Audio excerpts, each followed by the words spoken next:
Good morning.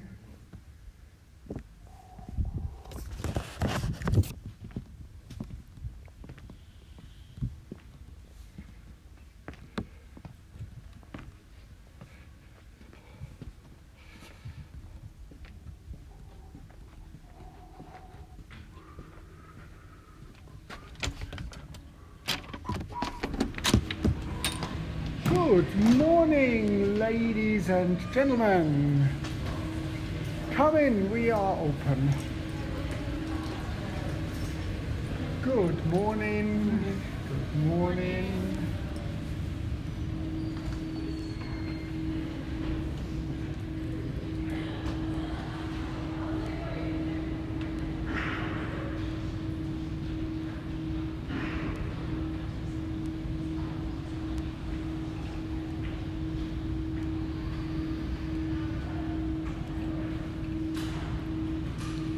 Good morning.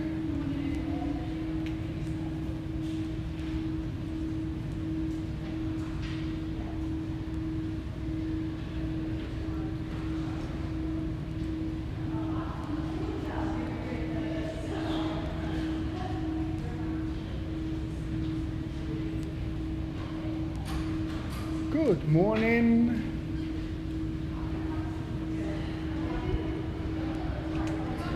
So you will hear a few good mornings now. Good morning. I'm gonna wait for my friends. That's all right. I'm gonna wait for my friends. That's absolutely fine.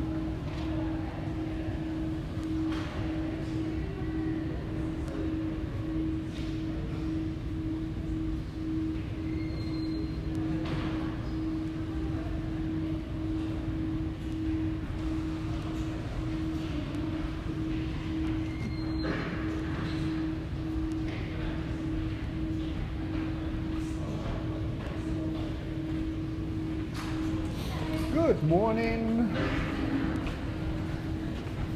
Good morning. Good morning. Good morning.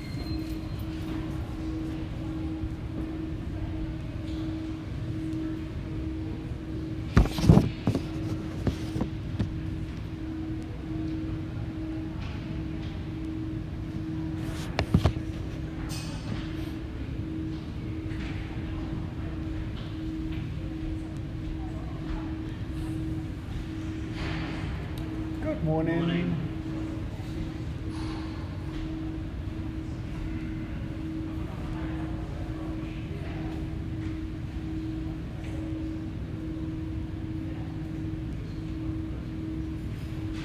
Good morning.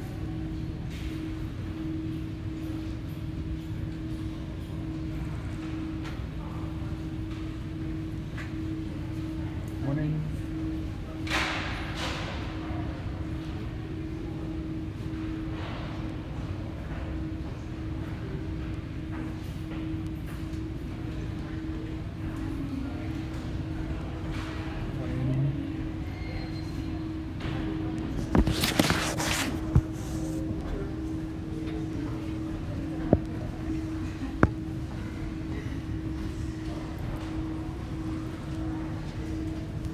Good morning.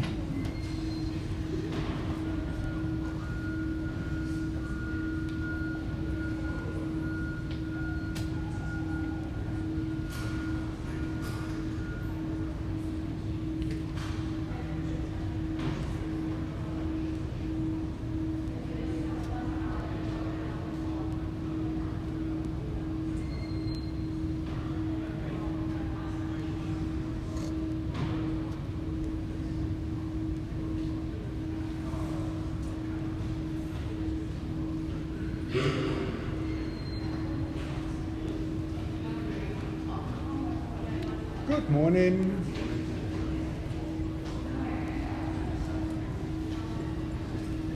Good morning. Morning.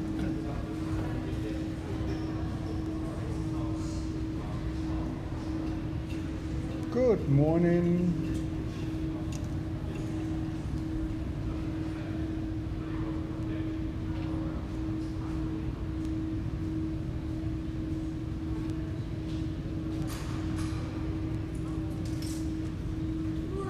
Good morning.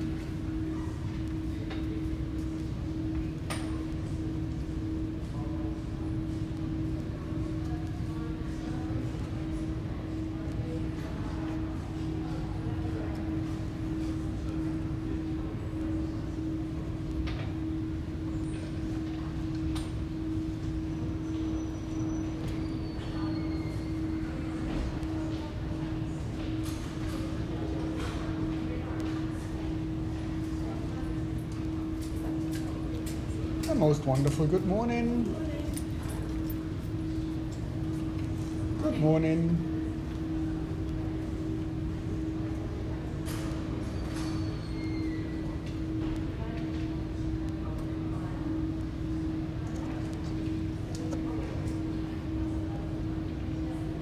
Good morning.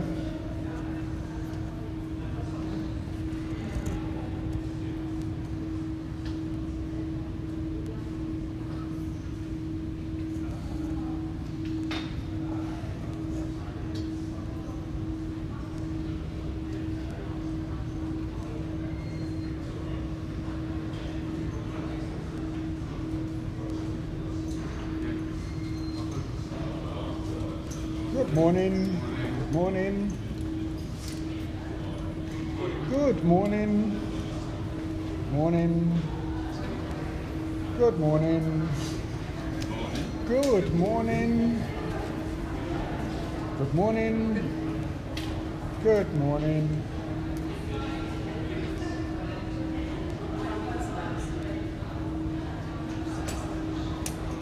Most wonderful good morning. Good morning.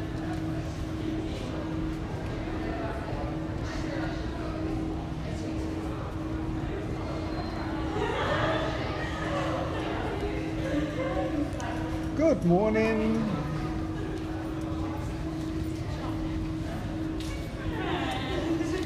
A most wonderful good morning.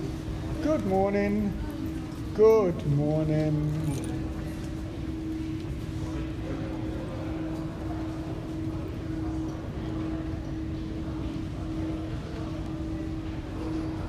Good morning.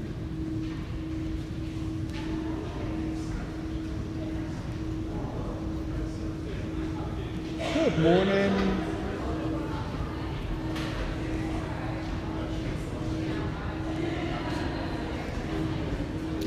Most wonderful good morning. Good morning. Good morning. Good morning.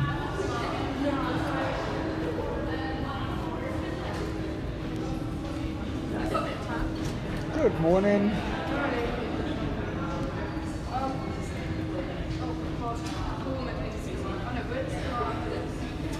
A most wonderful good morning. Good morning. Good morning.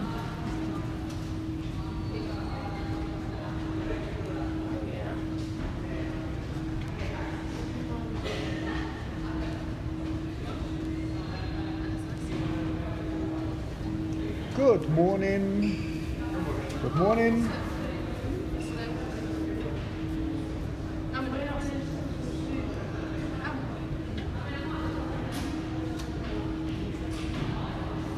Good morning.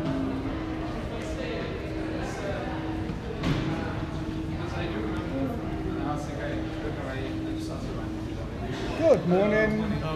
Good morning. Good morning.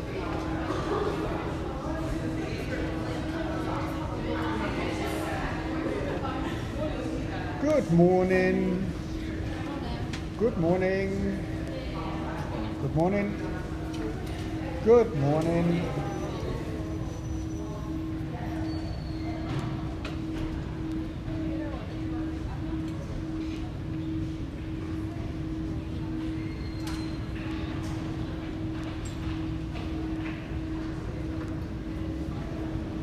Good morning.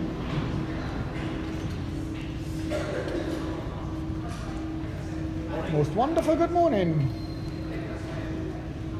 Good morning.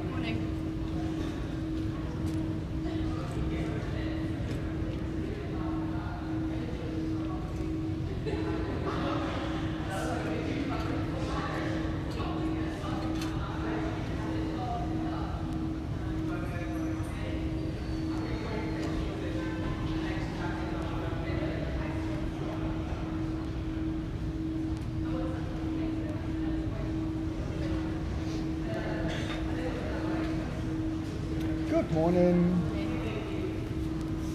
Good morning. Good morning.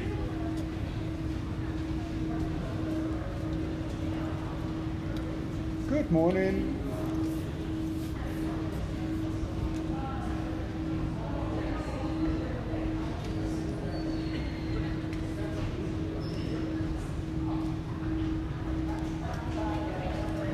Good morning. Good morning. Good morning. A most wonderful good morning. Good morning.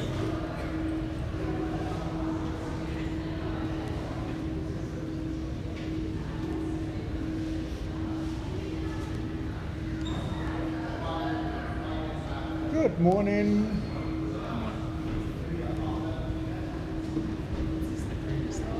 Sorry? Is this the previous lecture? Or is this the No, lecture? that's for today. Oh,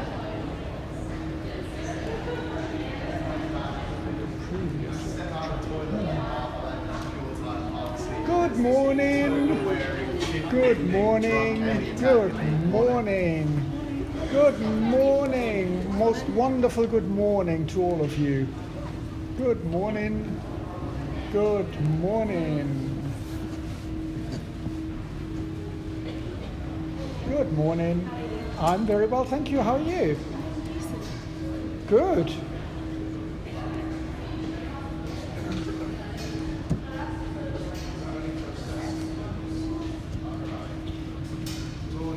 A most wonderful good morning. Good morning.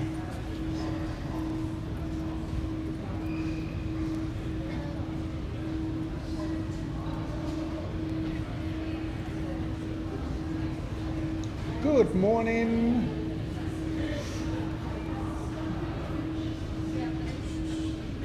Good morning.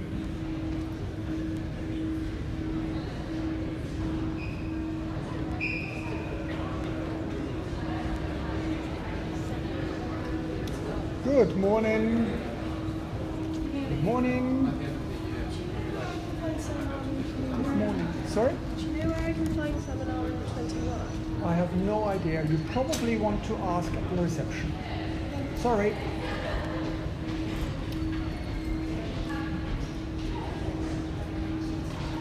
A most wonderful good morning.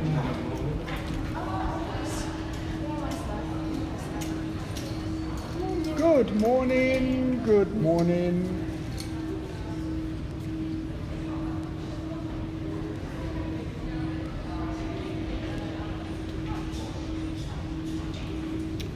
Good morning. Good morning. Most wonderful good morning. Good morning. Good morning.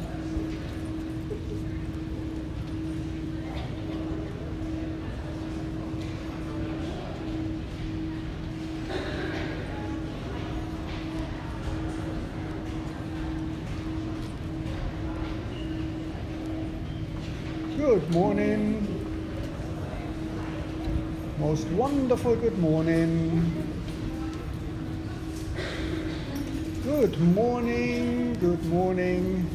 Good morning.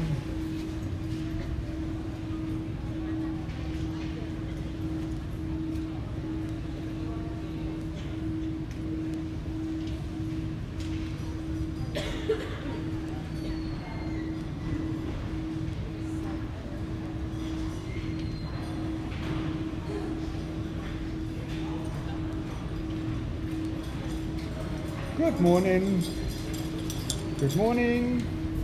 Good morning.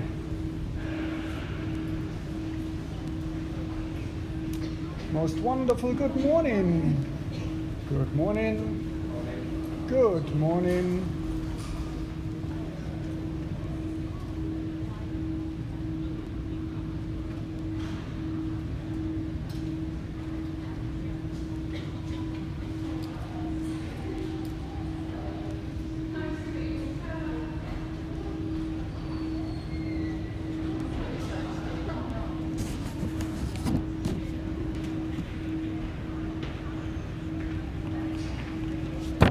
Good morning.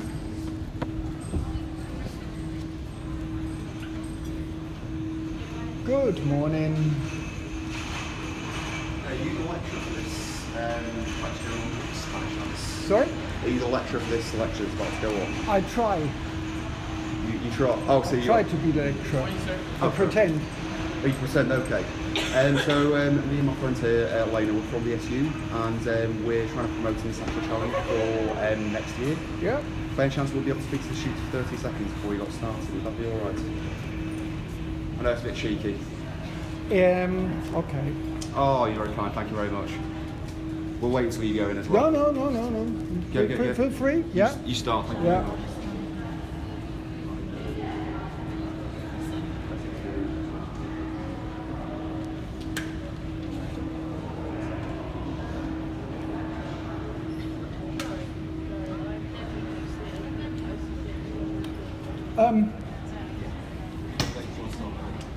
Good morning. Just to forewarn you, whatever you say is going to be live streamed. Yeah, that's fine. Yeah. Good morning. Good morning.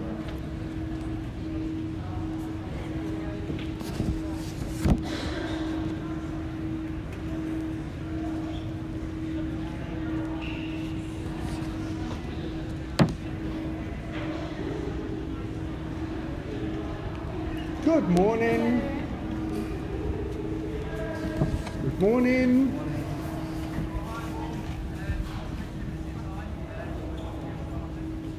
Good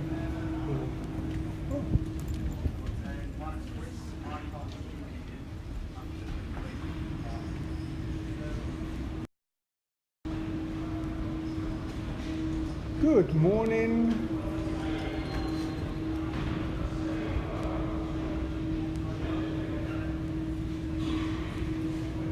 Good morning.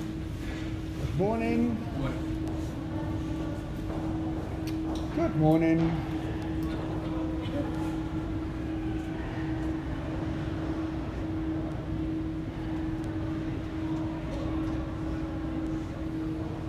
Good morning.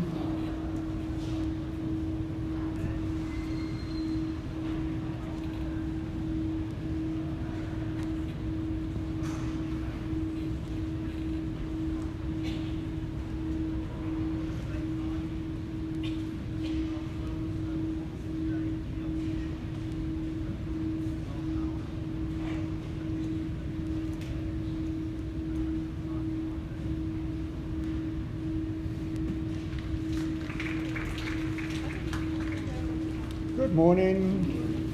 Good morning.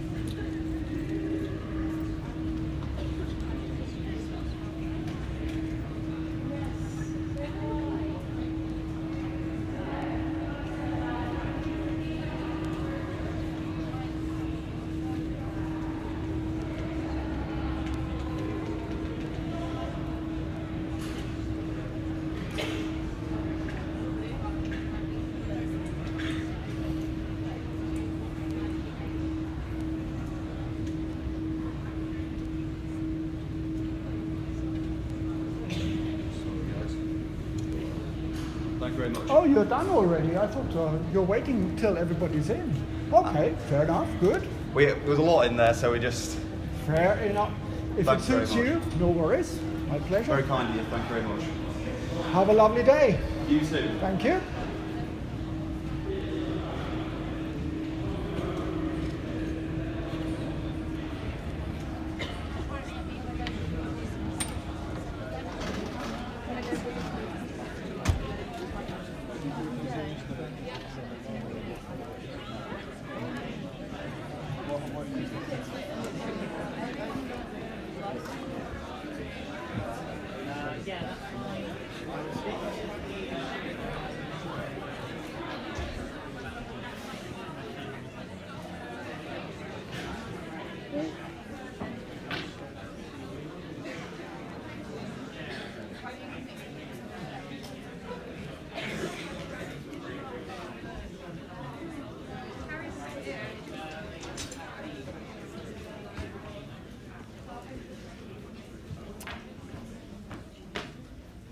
Most wonderful good morning, everybody. Lovely to see so many of you, despite you know that it is live streamed, so in theory you could stay in bed and watch everything in bed, but I'm glad that you are here and made the effort.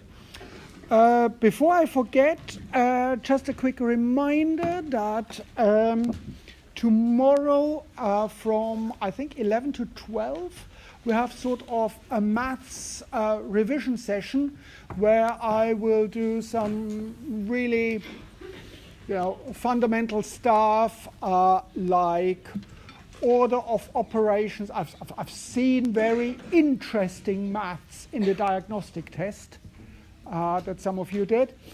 Order of operations, fractions, simplifying, exponents, something like that. So if you feel confident, there's no need for you to come to this session.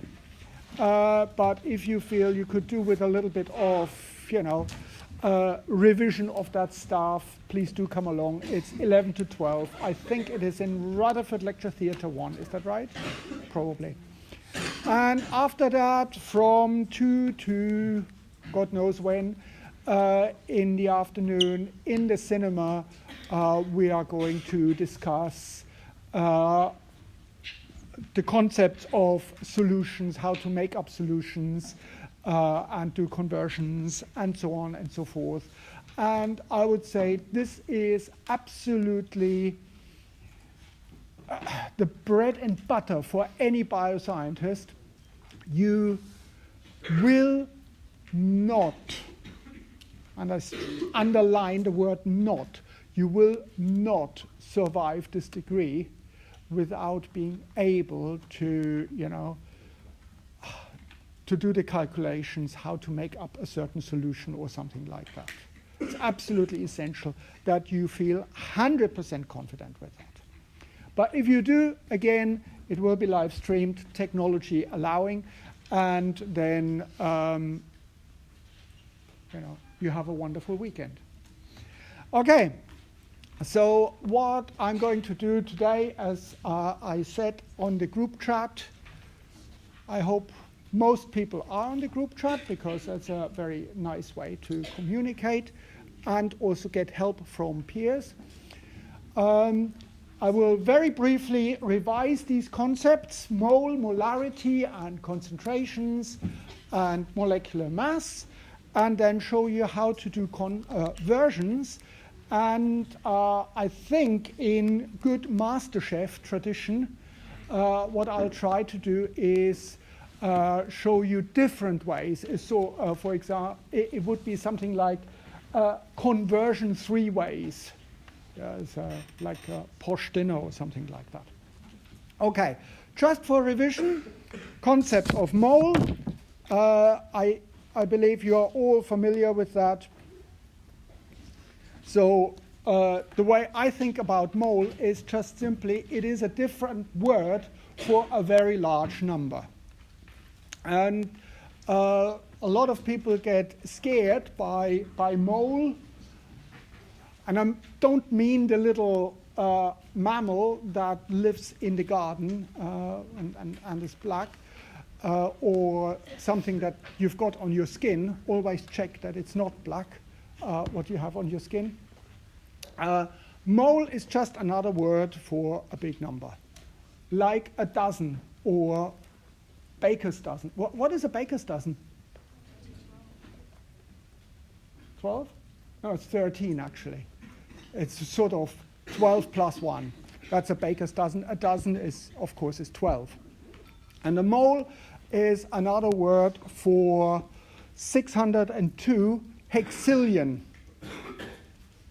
I didn't know that this word existed until my wife showed me a video where the guy is talking about 602 hexillions of entities, of particles, of molecules, of atoms, of gummy bears, of God knows what, right? It doesn't say anything what it is, it's just a big number, and you can abbreviate this number, or you can write it as 6.022 times 10 to the power of 23 particles. That is what a mole is. That is the definition of a mole. And I think the scientific definition is it is the number of atoms that are in exactly 12 grams. So let me write that. Number of atoms. Number of atoms in 12 gram of carbon of the carbon isotope 12,6 carbon. Of course, nobody really has counted exactly the number of atoms. I mean, it would be quite a feast to do that, but there are ways how to determine the exact number. For our purposes, 6.022 times 10 to the 23, that will absolutely do. That's absolutely fine. So that is mole. And when we talk about these numbers, usually we write it mole with an E. The unit itself would be mole without an E. But you will find that people use these things interchangeable, so don't worry too much about it. I do it as well. So mole, that would be the unit for it. So that's the definition of mole. Now let's look at the concept of concentration.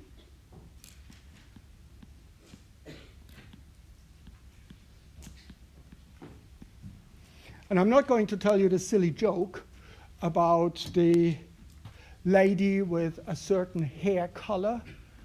I was told I must not make any blonde jokes. Why does that lady stand in the supermarket and is looking at a carton of orange juice? Because it says concentrate. Yeah, I know, sorry.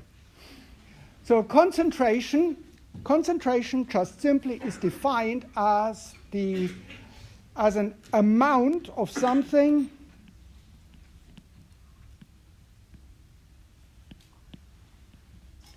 in a certain volume. That's the definition of concentration. Now, what I really, really need to hammer into you is that there is a difference between mole and concentration. And the important difference is this part here.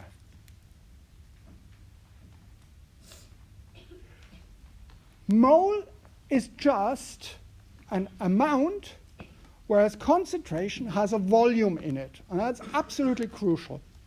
Why am I harping on about that?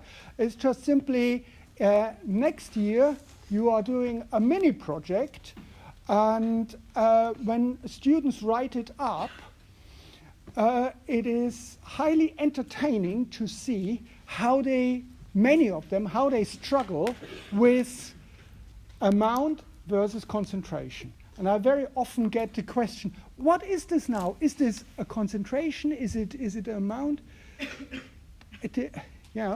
Amount is just simply a count of particles. Concentration has the volume in it.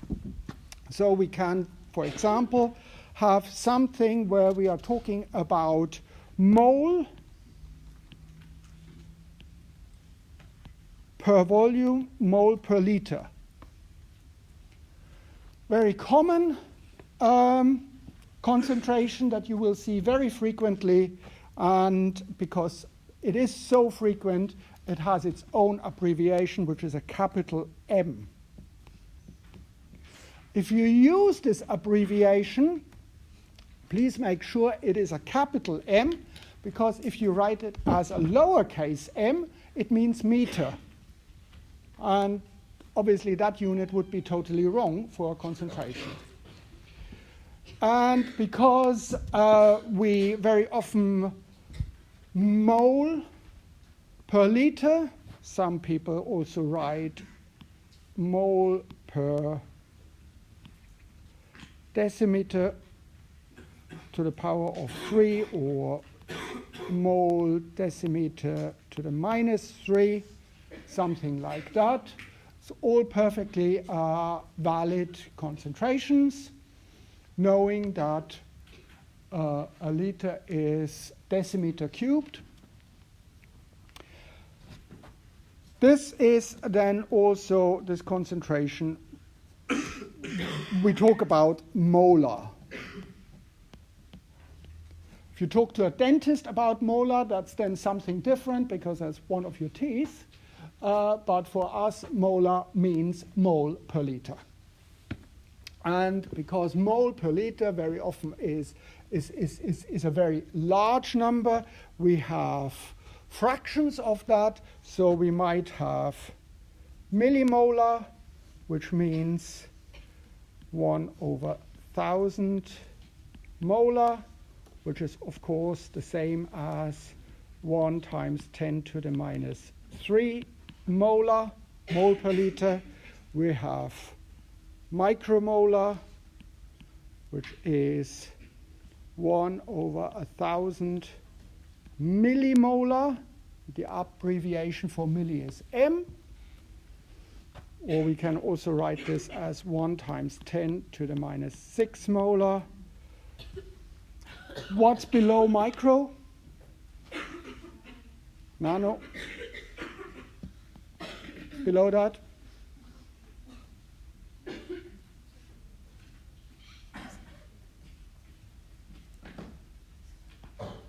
Pico? Yeah? You probably should not deal with anything lower than picomolar, because that would go down to really small number of things. Well, it's not a small number, because if you really think about it, the number of atoms or concentration or entities in this concentration, of course, is still large, because you would multiply this by the number 6.022 times 10 to the 23. It's still a large number. 6.022 times 10 to the 23, of course, is also known as Avogadro's number. Has nothing to do with avocados. Okay. Another concentration that you very often will come across is if we don't know the number of particles, if we don't know the number of moles that we have in a solution, we frequently resort to sort of bypassing that, and we have grams per volume. So, for example, gram per liter, that would be a standard unit. Again, it's a concentration. It is the amount of something in grams per volume, gram per liter. You will very frequently come across the concentration of gram per 100 milliliter. So gram divided by 0.1 liter. And you will find this has a special abbreviation. This has the abbreviation of percent weight per volume. So when you see something like that, weight per volume, you sort of must internally translate that this means gram per 100 milliliter. So for example, if I talk about a 5% weight per volume solution, this would mean it is 5 gram per 100 milliliter, or which is of course the same as 50 grams per 1,000 milliliter, and 1,000 milliliter is 1 liter. So 50 gram per liter. It's the same as 5% weight per volume. And very often you will come across that. Okay, does make sense? Good. Easy. Last concept, brief revision, is the molecular mass.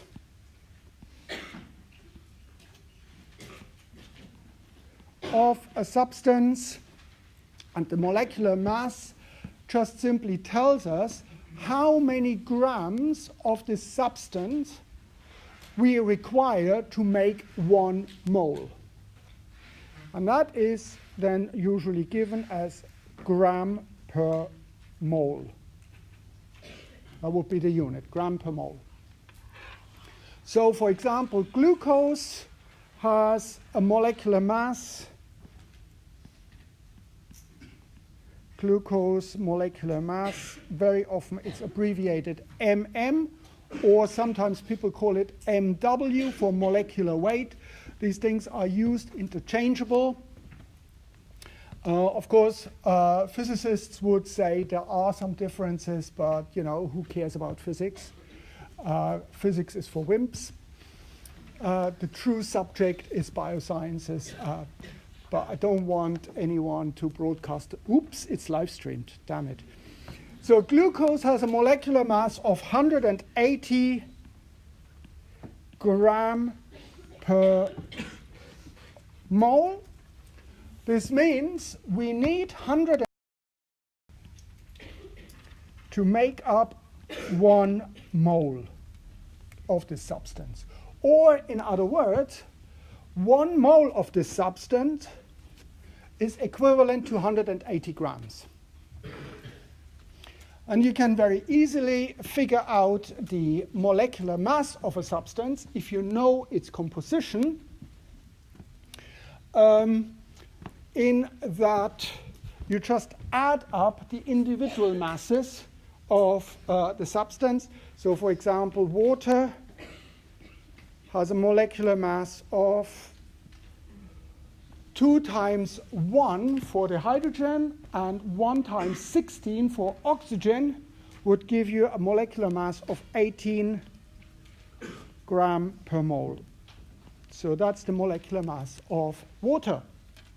Happy with that? Yeah? So these are the 3 principal concepts that I want to discuss with you. And what I want to do now in the rest of this session is I want to show you how we can convert things. And of course, most, if not all of you, have done these conversions. And I show you how you can do these conversions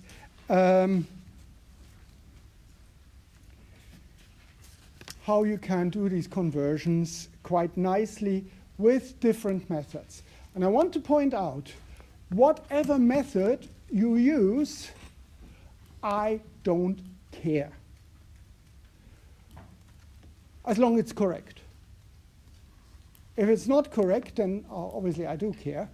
But whatever method you want to use, it's entirely up to you. I have my preferred method, which I'm going to show you as well, of course, because this is something where you don't need to learn any equations.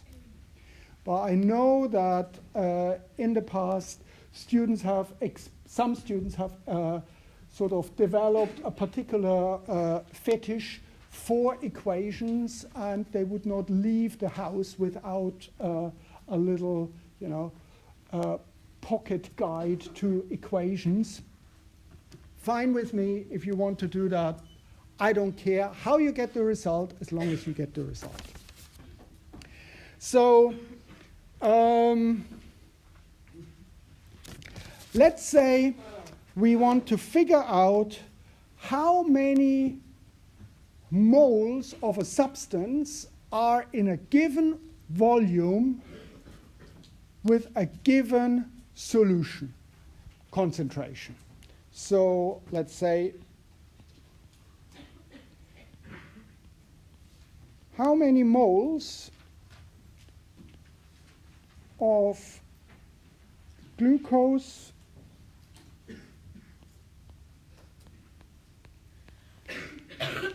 are in 100 milliliter of a 0.1 molar solution.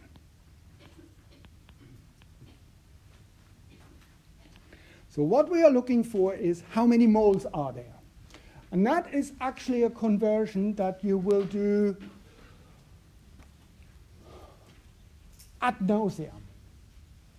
You will do that constantly. You will try to figure out how many moles do I have, how many particles do I have in a given volume of a solution. And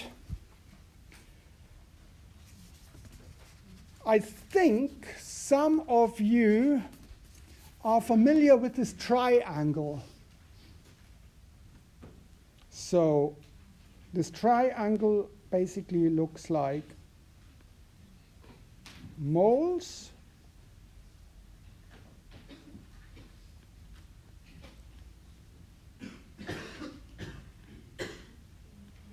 volume and concentration.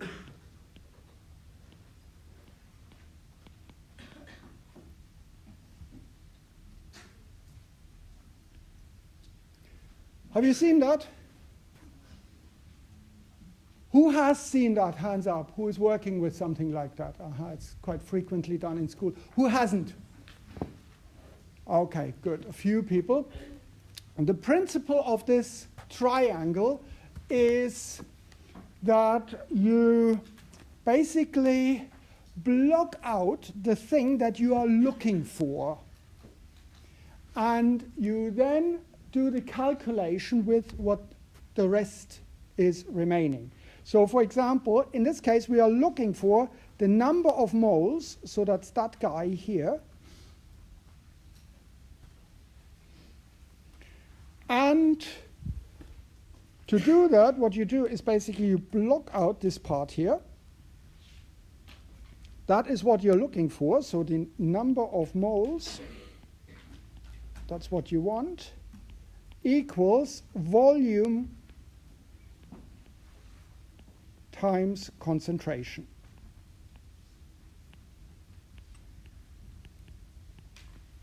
Right? Is that how you learned it at school? More or less. Brilliant. You are all happy with that approach. Good.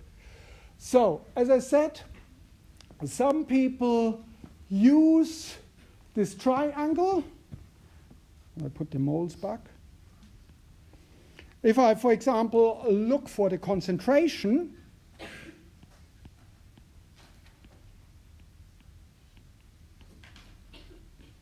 then I would block out here the concentration, and I have left number of moles divided by the volume. And you see that is exactly what we had as the definition of a concentration. Yeah? So I better put the concentration back here. This is what this triangle does for you. And some people find that useful. If you want to use it, not a problem at all. I'm quite happy as long as you get the right result. Some people are very happy by just simply learning the equations. And as I said, they have a little, stack of cards where they write down every single equation, where they learn every single equation. Great stuff. If you want to do it, I have to say, my brain cells don't work like that. Here's my approach. My approach is, shall we quickly do the calculation for the glucose, yeah? So we are basically looking for the number of moles. So number of moles equals the volume. So we said we have 100 milliliter. Let's just simply write down what we have. 100 milliliter times the concentration, and that is 0.1 molar. Now, obviously, it's a little bit of a mess with the units. So what we can do is we can write instead, we need to bring everything to the same unit. So here, instead of the capital M, the molar, we can also write mole per liter. Right? Now we have mole, we have liter, and we have milliliter, which again is a little bit of a mess. So we need to bring everything, especially the volume, to the same unit. And instead of 100 milliliter, I can simply write 100, and milli, we said, is times 10 to the minus 3, times 10 to the minus 3 liters, times 0.1 mole per liter.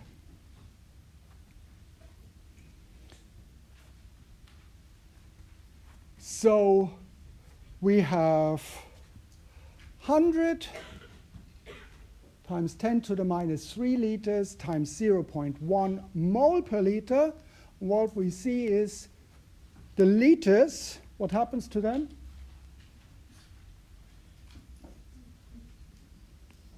They cancel out.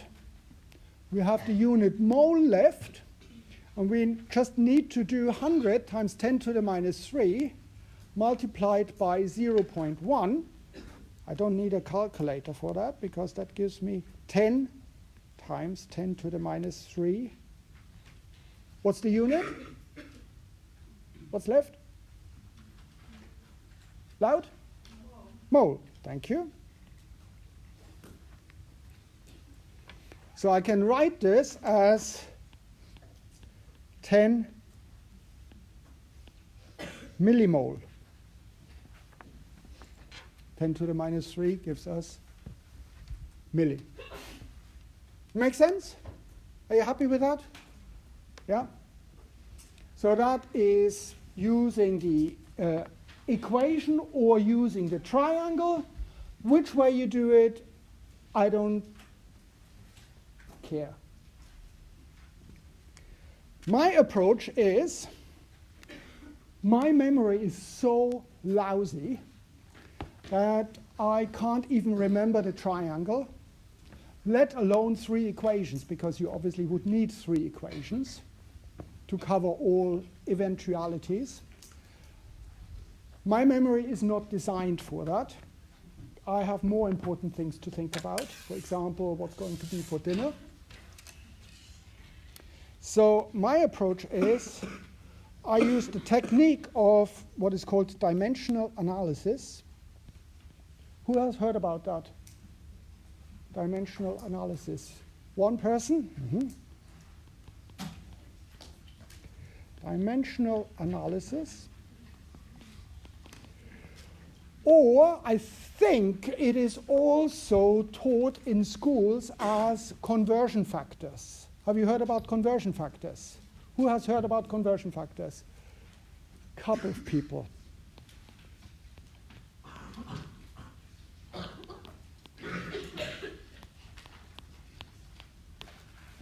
It is, to be frank, I find it quite shocking that this is not taught in school. But hey, I'm not making the curriculum. The trick with dimensional analysis or conversion factors is you write your own equation, and you are guided by doing so just simply by the units that you are dealing with. And I think in one of the previous lectures, I try to emphasize the importance of units. Anything without a unit, by definition, is wrong, with one exception. There's one exception that never has a unit, but that's okay. Anyone hazard a guess?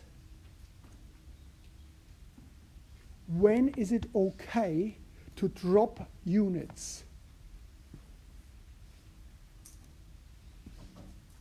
Two exceptions, actually. One exception is if you are dealing with logarithms. If you're dealing with logarithms, you can't have a unit. The other case where it is okay not to write a unit is if somebody holds a gun at your head and forces you not to write a unit. Right? In all the other cases, there is a unit. And just to really harp on about that, the importance of units, a few years ago, the taxpayer lost around £50 million. Why? Because the UK and the Americans worked together to send a probe to Mars. And it was very close to land, and then they lost contact with the probe. And God knows where the probe is at the moment, but we know it's not on Mars. What happened? Well, the good folks from the UK measured everything in imperial units, whereas the Americans measure everything in decimals. So instead of mile, it's kilometers. But what they did, or what they didn't do, was tell each other what units they are using. So this probe went off all right, but it failed to hit something that is a massive planet. It was out basically by factor 1.6. That's the conversion between miles and kilometers. 50 million quid, just because of units. You don't want to fail your degree because of some lousy units, right? So always units. So how does dimensional analysis work? Let me write down what the question again. We want to know number of moles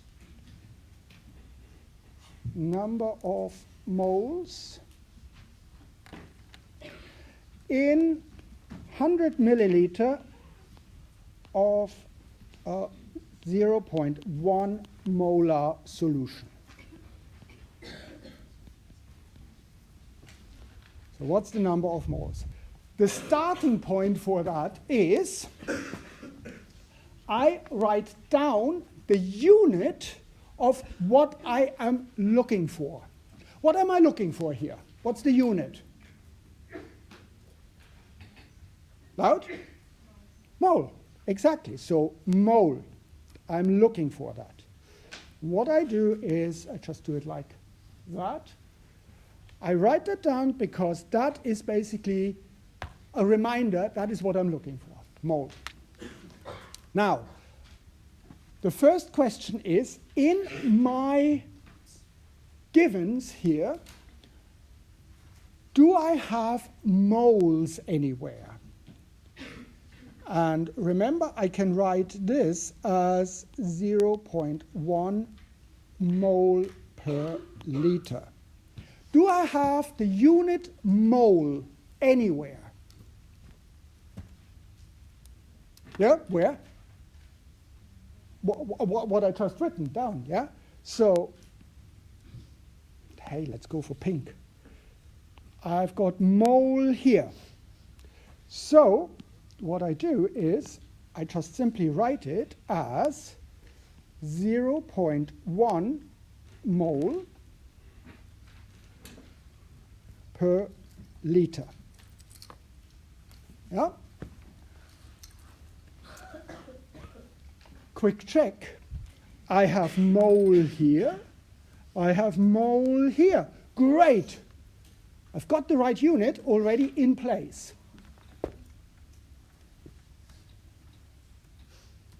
But I've solved one problem, but I created another one because now I have the unit liter down here.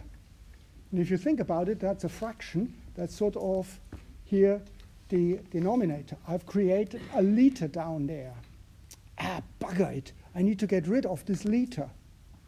How can we do that? Well, actually, I can multiply it with something that has the unit liter in it. Times.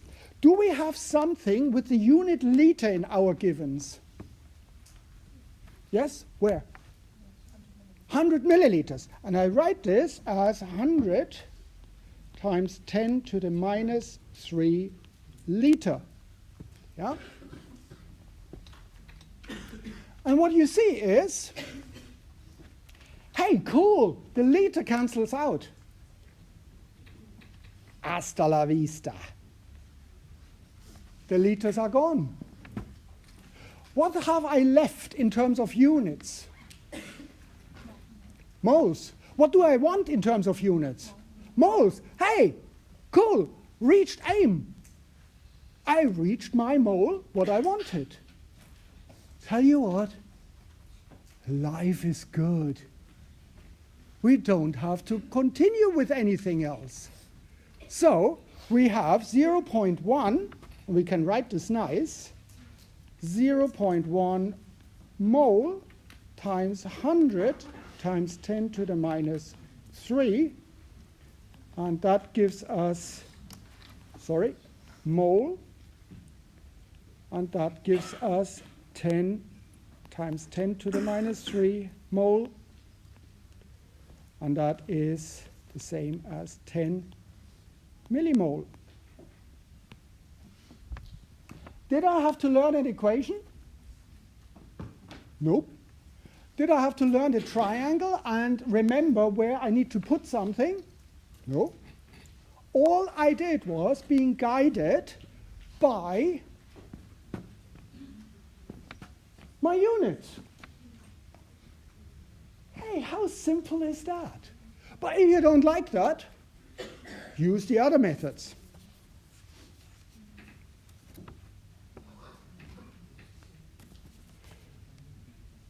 Okay, here's another question for you.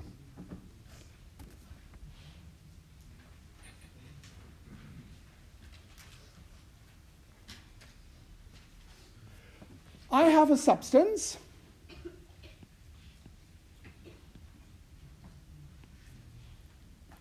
with a molecular mass of, say, 200 gram per mole. So that's the molecular mass. And I have 20 gram of this substance. How many moles is that?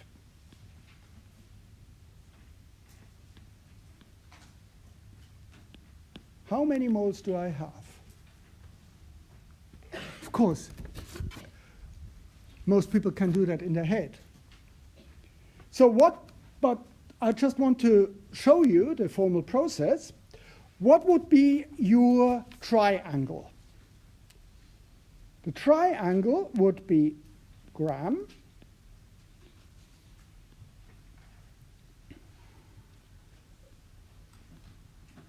moles, and molecular mass.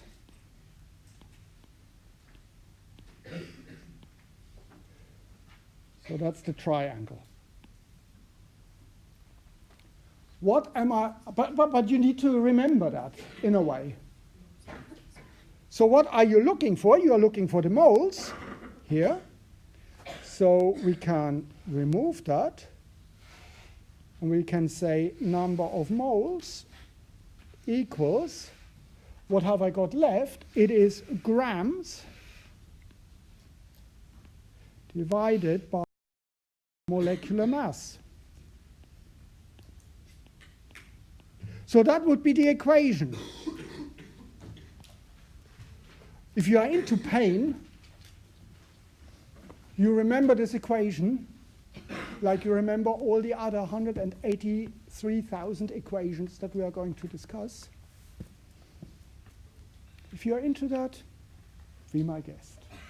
I don't have any objections. So let's quickly do that. We have 20 grams divided by 200 grams per mole.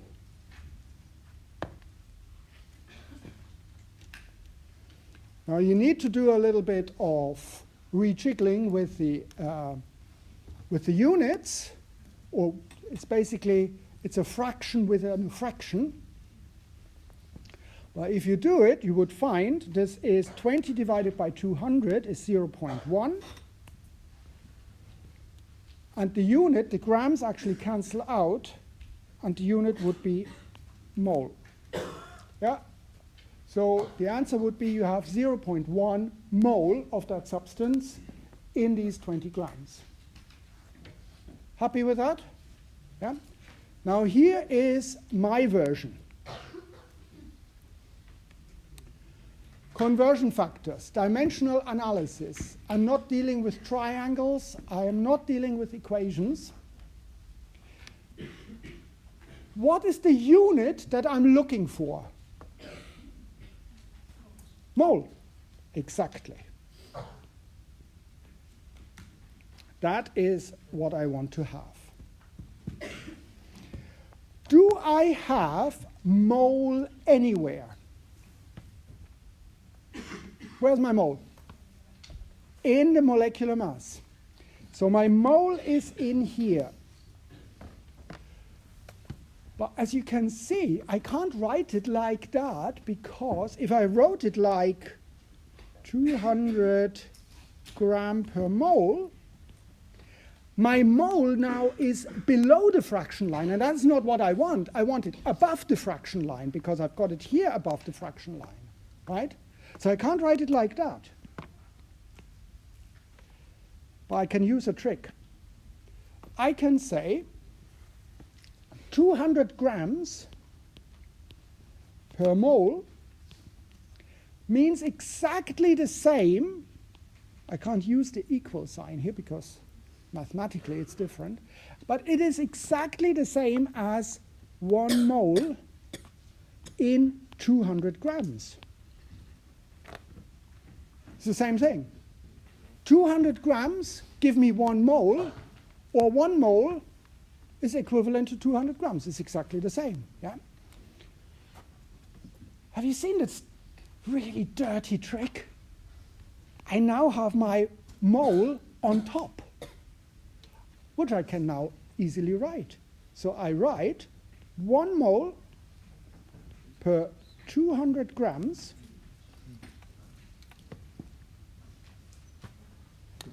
My mole is in the right place. Hey, cool, yeah! Mole, good. But I've created another problem. What's the problem? I need to shoot down the grams. Yeah? I need to get rid of the grams. And the best way of getting rid of the grams is multiplying it with something that has grams in it. Do I have grams in it? Yep, I've got my 20 grams. So I just simply multiply it by 20 grams. What happens to the grams? Hasta la vista, baby. What's the unit that I have left? Mole. So I have 1 times 20 mole divided by 200. And that gives me 0.1 mole. Mole, that's the one that I wanted. Mole, that is left. I can stop. I don't have to worry about anything else then. Life is good. Yeah? Are you happy with that? How do you see the advantage of that with this dimensional analysis or conversion factors? The advantage is I don't have to remember or memorize anything. Here's another one. I have a substance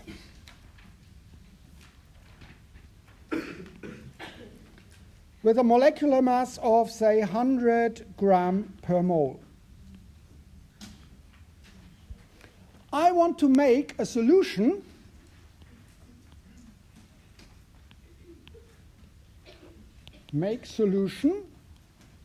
which has 100 milliliter, or let's just simply say 0.1 liter of 0.1 mole per liter. So 0.1 molar. How many grams do I need?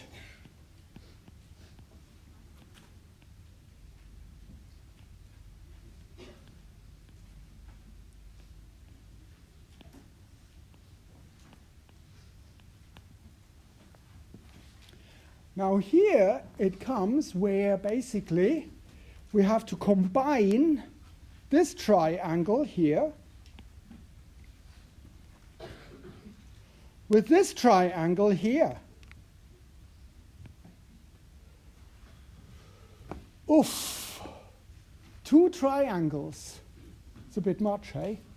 Especially on a Thursday morning. Ugh. Tell you what, let's do the conversion factors, right? What is the unit that I'm looking for? Grams. Let's write that down. Grams, so that we don't forget it. Do I have grams anywhere in my givens? Where's grams?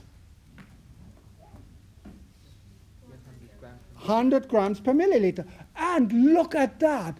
Just simply by sheer luck, the gram is in the right position. It is above the fraction line. So we have 100 gram per mole. Whoa, cool. Gram is in the right place. Lovely. Love it. But I've got mole. Bugger it.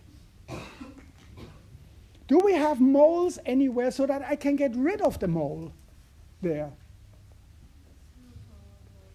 I've got 0.1 mole per liter. So just simply multiply it, 0.1 mole per liter.